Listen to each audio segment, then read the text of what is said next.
पहले सुमरो गौरी गणेश को राम हो सुमरो अयोध्या हो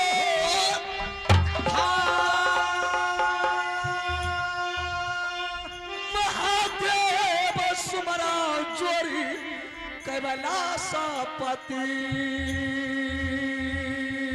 को ये बजा रंग बलि जी के थोड़ा हो सुमारिए भैया बना जाना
सती जी के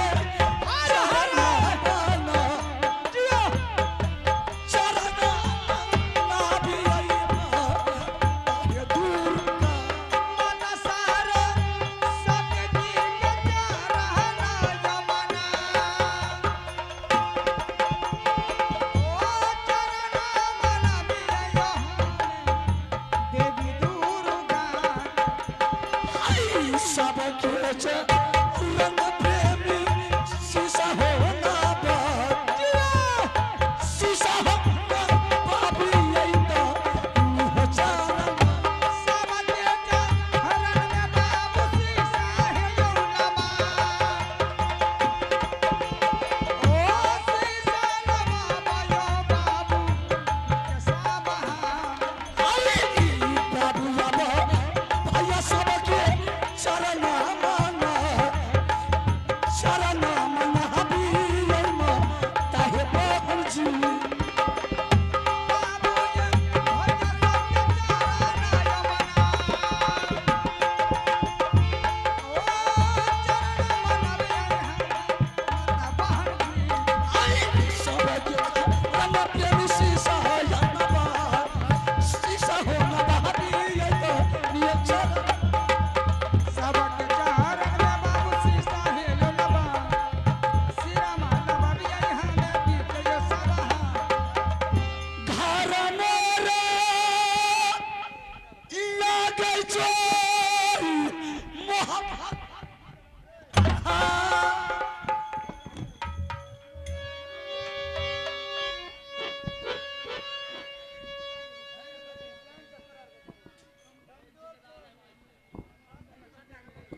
ये नैना की लारा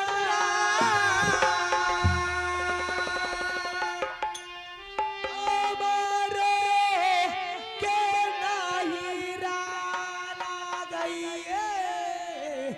खिला नाई ना घराना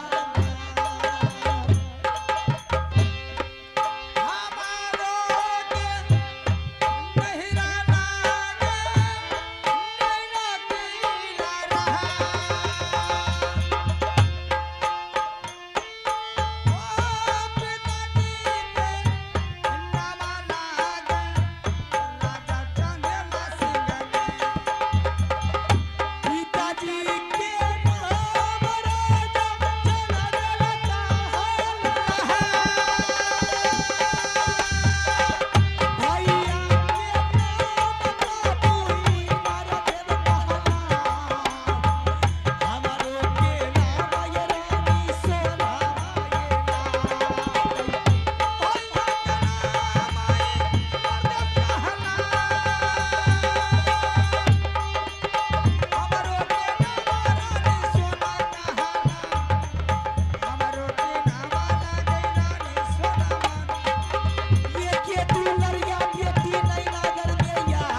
सूबेदार करिया पर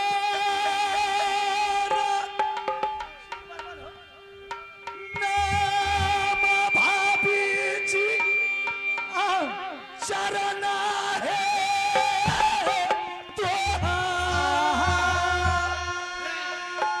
करिया पर नाम भाभी जी हमें चारण जिया है दुलारुआ देवर है अल्लाह का सुदामा रे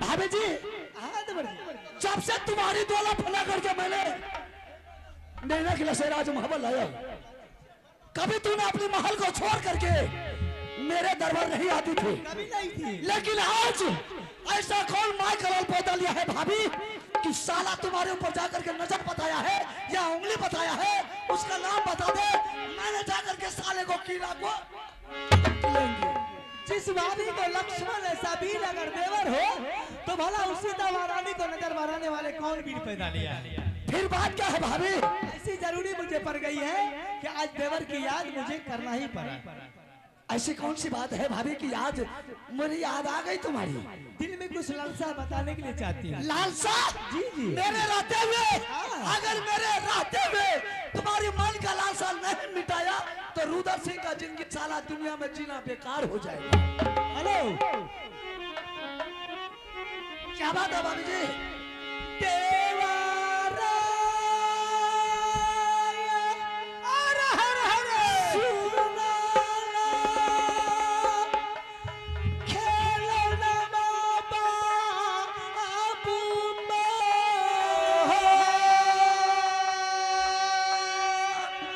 सुताली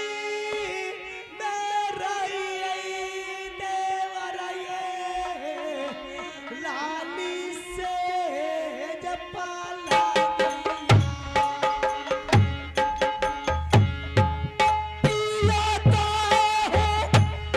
सपना देखला भाभी है सपना को साला भाभी है कहलो दे सपना ये तला कई ये पर पुराना साथिया हरा भारी ये दादा बके ये सपना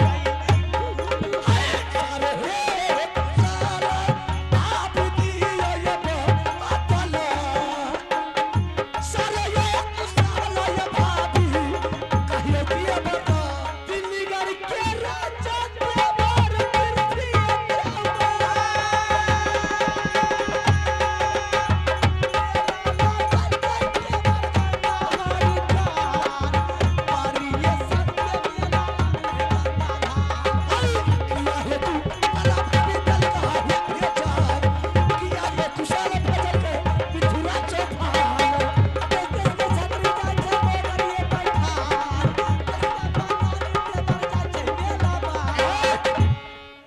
क्या समाज दिल्लीगढ़ से आया है क्या माँ दुर्गा ने तुम्हें सपना जगाई है देवर हाँ भाभी मैंने नरमल में सोई हुई थी माँ दुर्गा ने सपना जगाई बेटी सोना दिल्लीगढ़ के राजा पृथ्वी चौहान ने गंगा हरदा में पत्थर तोड़ तोड़ के मेला लगाया, 80 हाथ की झूला लगाया। अच्छा, हर देश की छतरी जोधा मुगल पठान वेश्या बंगाली महाराज में मेला देखने के लिए जाती है।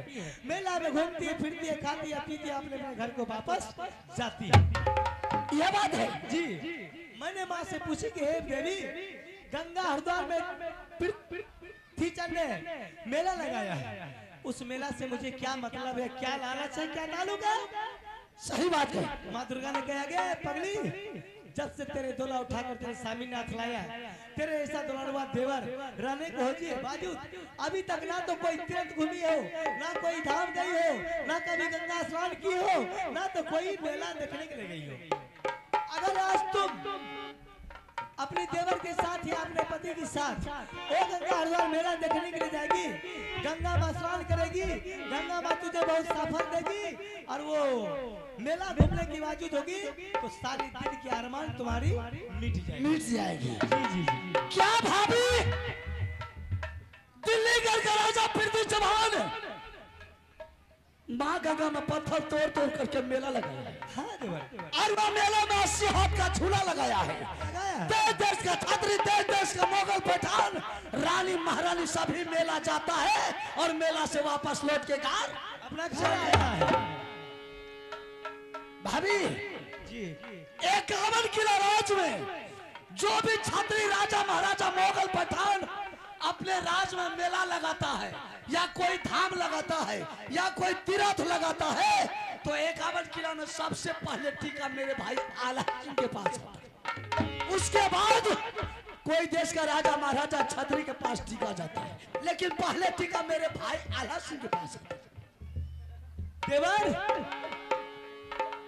कोई इंसान अगर जन्म प्रयोजन करते हैं या विवाह शादी करते हैं तो उसमें टीका, लेटर, निमंत्रण देने के अनिवार्य होते हैं।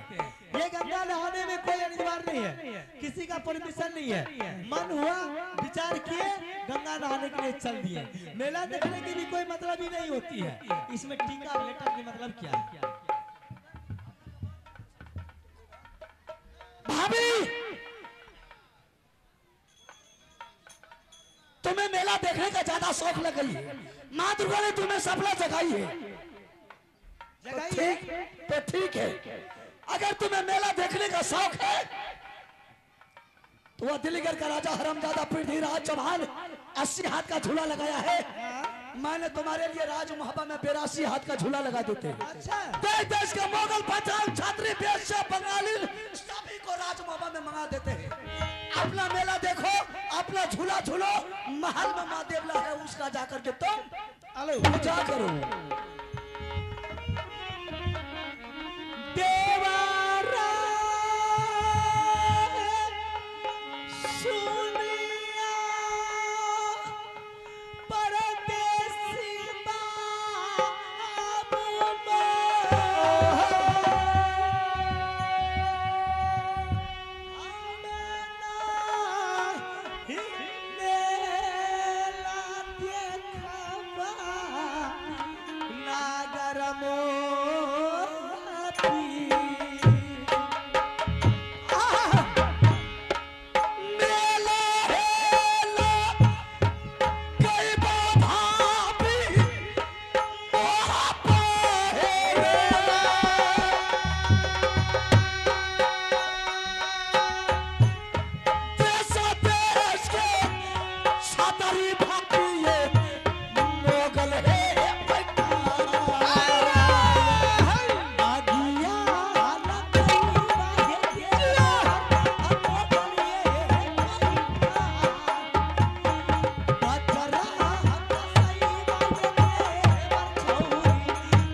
इस मेला के लिए मर जाओ या जिंदा रहो, बाबूराज सिंह को कोई गम नहीं।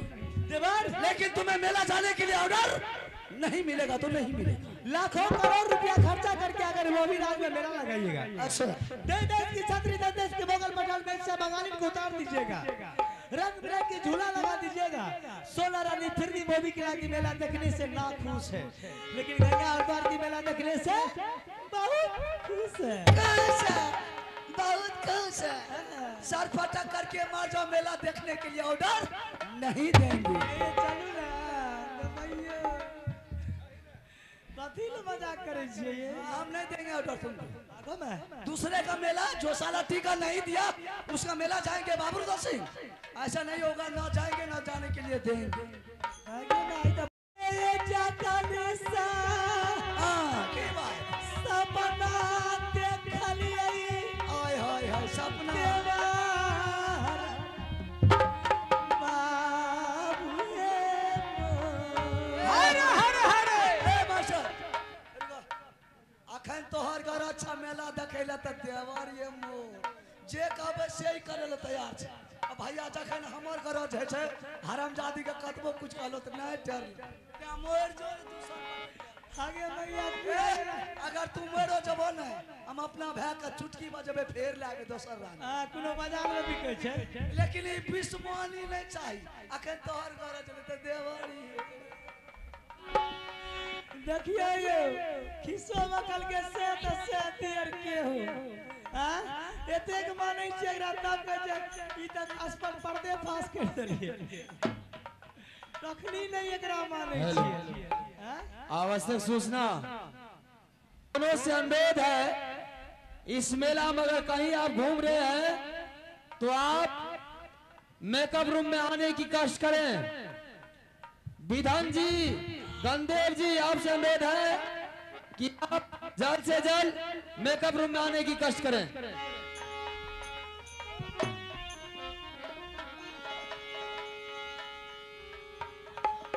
देवारा सुनिया आय कतबो घूसो दबे त नहीं मानबो। मगर बने रामा नहीं रहबो तो चल जाए अपना नैरा जेबो, जाए अपना भाई से कह लिया जा। जगली ठेकेदार ले राजिया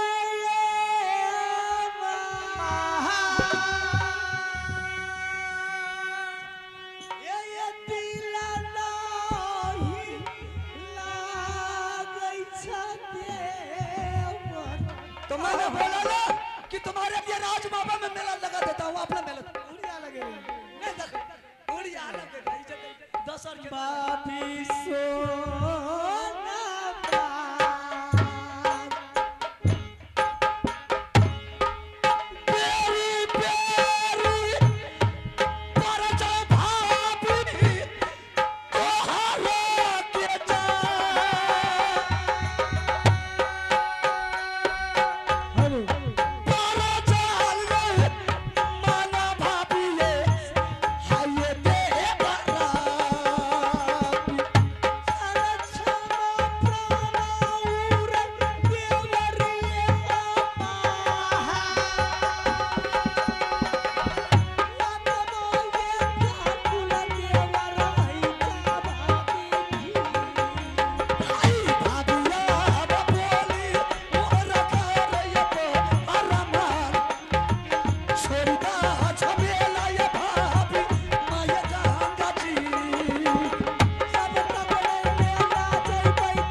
मैंने तुम्हारी दिल को इजमा रहा था। है गे मैं ये कहियो अहाँ से कोनो छलबाजी के लिए तुमसे ज्यादा शौक मेला देखने का बाबूराज सिंह। आगे में चलो ना गाना चलने हैं, सब कुछ के साथ से चलो ना। ऐसे नहीं जाना है। भाभी तुम्हें ज्यादा शौक लग गई है, लालसा लग गई है, ठीक है जब तक तुम्हें माँ गंगा का मेला दिखा करके नहीं लाएंगे तो बाबू रुदल सिंह का जिंदगी जीना बेकार हो जाएगा। धन्यवाद देवर जी। ठीक है, अगर तुम्हें मेला देखने का शौक है बताइए। तो भाई साहब दरबार में बैठे हैं, अच्छा जा करके भाई साहब से ऑर्डर ले ले। हाँ? मेरे तरफ से तुम्हें ऑर्डर है। यानी कि मेले देखने के लिए मैं अपने पति से परमिशन लेना पड़ेगी मुझे। जब तक भाई साहब से ऑर्डर नहीं लेगी तब तक मेरे तरफ से ऑर्डर नहीं मिलेगा। इसमें हर्ज की क्या बात है, 2 मिनट बैठिए, मैं गई और आई। तो ठीक है, भाई साहब से जाकर के ऑर्डर ले लो। जी जी। मेरे बारे में नहीं बताना है कि बाबू रुदल सिंह बोला है कि भाई साहब से ऑर्डर नहीं लिखा। आगे मैं क्या बोलबे, दोनों आदमी का मन देख के अच्छा। हाँ तो ठीक है, हम जाते हैं कोई सवारी कर करके सखबा बांध पर बैठेंगे। एकदम। भाई साहब से तुम ऑर्डर लेकर के आ जाएगी। भाभी देवर बैठेंगे कौन गाड़ी पर? फॉर्च्यूनर पर। फॉर्च्यूनर। भाभी देवर दोनों बैठेंगे गाड़ी पर, मारेंगे चाबी फिर। जाते रहेंगे। तो जाकर के भाई साहब से ऑर्डर ले लो, हम जा रहे कोई सवारी करके रखें। ठीक है, करके तैयारी भी है।